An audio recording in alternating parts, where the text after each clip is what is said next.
निडर, निर्भीक, निष्पक्ष पत्रकारिता, ना कोई डर ना कोई खौफ, सिर्फ सच्चाई। देखते रहिए अब तक।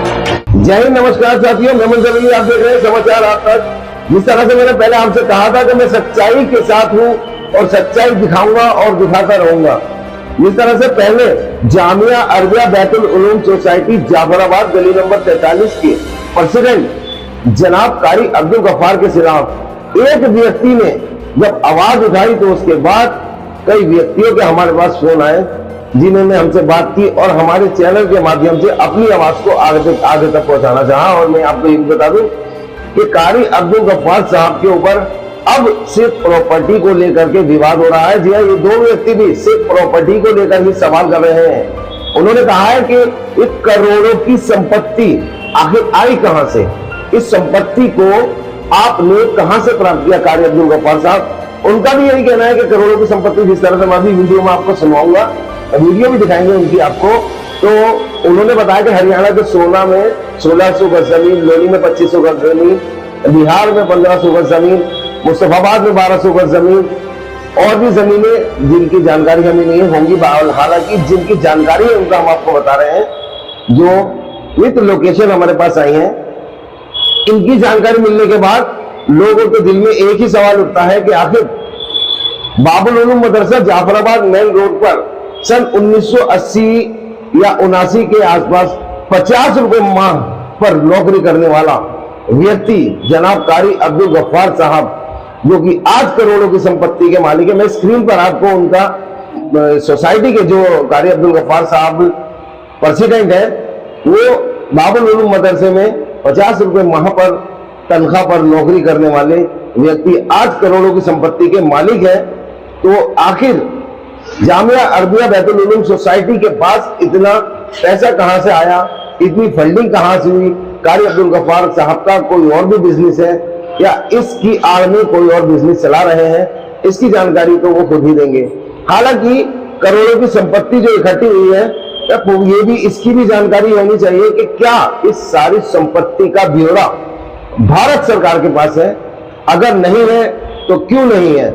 इसका मतलब कारी अब्दुल गफ्फार साहब ने भारत सरकार के साथ भी फ्रॉड कर रहे हैं। जी हाँ, जिस तरह से इतनी संपत्ति होने के बावजूद हमने आईटीआर उनकी आरटीआई के माध्यम से निकलवाई और हमने देखा कि उनकी आईटीआर उनकी संपत्ति के मुकाबले में नहीं भरी जा रही है और ये सारी प्रॉपर्टी जो कि जनता के पैसे से इकट्ठी की गई है या फिर कारी अब्दुल गफ्फार साहब का कोई और भी बिजनेस है, ये हम आपको बताएंगे बाद में। लेकिन पहले मैं आपको वीडियो सुनवाता हूं उन व्यक्तियों की जो व्यक्ति आगे आए और हमारे चैनल के माध्यम से अपनी आवाज को आगे पहुंचाना चाहते हैं। जिस तरह से एक कारी अब्दुल गफ्फार साहब ने अपनी ही संस्था जामिया अरबिया बैतुल उलूम सोसाइटी के नाम से जो कैलेंडर छपाए थे, वो भी मैं आपको स्क्रीन पर दिखा रहा हूं। देखिए कि जिस उन्होंने खुद इस कैलेंडर में 3 प्रॉपर्टियों को शो किया है, बाकी और प्रॉपर्टियां भी हमने आपको ब्यौरा बताया।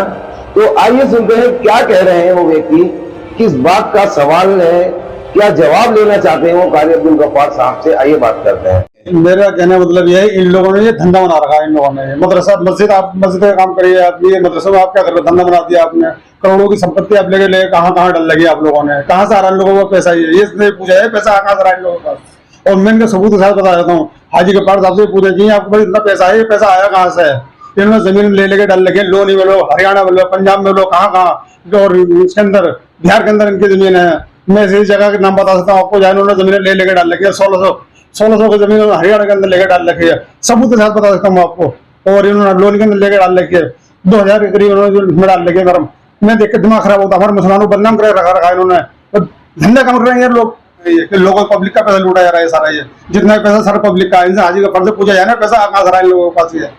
इन लोगों ने परेशान करके रखा है। विदेशों से फंडिंग हो रही है, इनकी विदेशों से फंडिंग आ रही है इनके पास। पैसा कहाँ से रहा इतना पैसा इनके पास? हाजी गफ्फार से करना चाहिए कि आपके पास इतनी प्रॉपर्टी है कहाँ से? सरकार को भी इसमें इंटरफेयर करना चाहिए कि इतना पैसा तो पाया कहाँ से?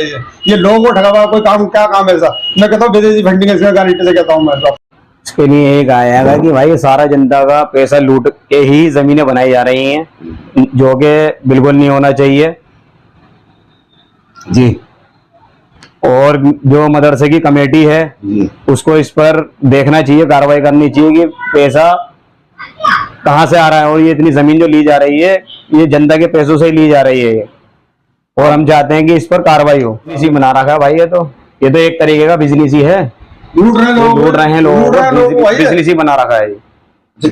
हो सकता है कि आड़ के अंदर भी कोई कारोबार हो, जो कमेटी है वो उसको इसकी जांच करनी जरूरी है, वो करनी है। हो सकता है विदेशी फंडिंग भी हो सकती है इसमें, तो वो इतना पैसा जब आ रहा है तो कहाँ से आएगा? करोड़ों की संपत्ति कहाँ से है, इकट्ठी करी? कहाँ से इकट्ठी करी है? इस पर जांच होनी चाहिए बिल्कुल। वीडियो सुनी थी उसी को देखकर हम आगे आए हैं, जी क्योंकि उस वीडियो कार्रवाई कोई हो ही नहीं, और कार्रवाई होनी चाहिए, इसलिए ही दोबारा आए हैं यहाँ पर आपके पास में, तो उस पर कार्रवाई हो, जल्द से जल्द कार्रवाई हो, ताकि ये काम रुके और ये झाड़ पन्नू जो भी हो रहा है ये ना हो। और जो जनता से मैं ये कहना चाहता हूँ कि इसकी जांच होनी चाहिए बिल्कुल। मैं अफजल खान एक बार फिर से आप लोगों के सामने, मैं अब्दुल कारी गफ्फार से एक बार फिर से सवाल करना चाहता हूँ। पिछली बार भी सवाल किया था लेकिन कोई जवाब नहीं आया, इस बार भी सवाल करना चाहता हूँ, क्या पता अब जवाब दे दें। अब्दुल कारी गफ्फार साहब से मैं ये पूछना चाहता हूँ कि उस दिन मेरी लास्ट वीडियो में आपने देखा होगा और अब्दुल कारी गफ्फार साहब की आवाज़ भी सुनी होगी, लेकिन उन्होंने कोई मेरे को सेटिस्फेक्शन वाला जवाब नहीं दिया। अब मेरा उनसे ये कहना है कि अब्दुल कारी गफ्फार साहब, आप मदरसा चलाते हैं और आप एक सोसाइटी चलाते हैं, और उस सोसाइटी के माध्यम से आप ऐसा कौन सा काम कर रहे हैं कि आपके पास करोड़ों की संपत्ति है? और अगर आपकी जानकारी में वो संपत्ति नहीं है तो मैं आपको बताता हूँ कि आपकी कहाँ कहाँ कितनी प्रॉपर्टी है।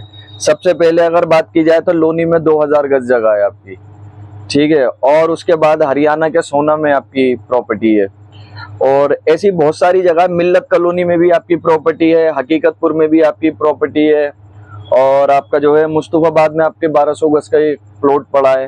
तो ये सारी प्रॉपर्टी अब्दुल कारी गफ्फार साहब ये कहाँ से आ रही है? क्या ये सरकार की नज़र में है? आप इसका रिटर्न देते हैं? ये इतनी प्रॉपर्टी आप एक सोसाइटी के माध्यम से इतनी प्रॉपर्टी खड़ी कर दी, जिसमें आपके जाफराबाद में भी बहुत सारे मकान हैं, ठीक है, आपके जिसमें दुकानें, मकान, इधर उधर जो आपके सारा जितना भी आपका ब्यौरा है वो सारा हमारे पास है। बस मैं आपसे जो है जवाब की अपील चाहता हूँ कि आप मुझे इसका जवाब दे दीजिए, जवाब दीजिए। अब्दुल कारी गफ्फार साहब, सोसाइटी की आड़ में आप ऐसा कौन सा धंधा कर रहे हैं जो करोड़ों की प्रॉपर्टी इकट्ठी कर ली आपने? करोड़ों की, यहाँ लाखों की बात नहीं चल रही, करोड़ों की, वही 5-10 करोड़ की नहीं। मेरे ख्याल से जाफराबाद में अगर एक ही मकान की आपकी वैल्यू लगाई जाए तो वही 5-7 करोड़ का होगा। ऐसे अनगिनत आपके मकान है, और ये जाफराबाद के मकान है। इधर उधर तो ये प्रॉपर्टी जितनी पड़ी है जो हमारी जानकारी में वो इतनी है, जो हमारी जानकारी में नहीं है वो भी कितनी होंगी। तो इस चीज का जवाब दीजिए अब्दुल कारी गफ्फार साहब। बस मैं आपसे यही कहना चाहूंगा और मेरी आपसे यही अपील है कि आप इस बात का जवाब दीजिए।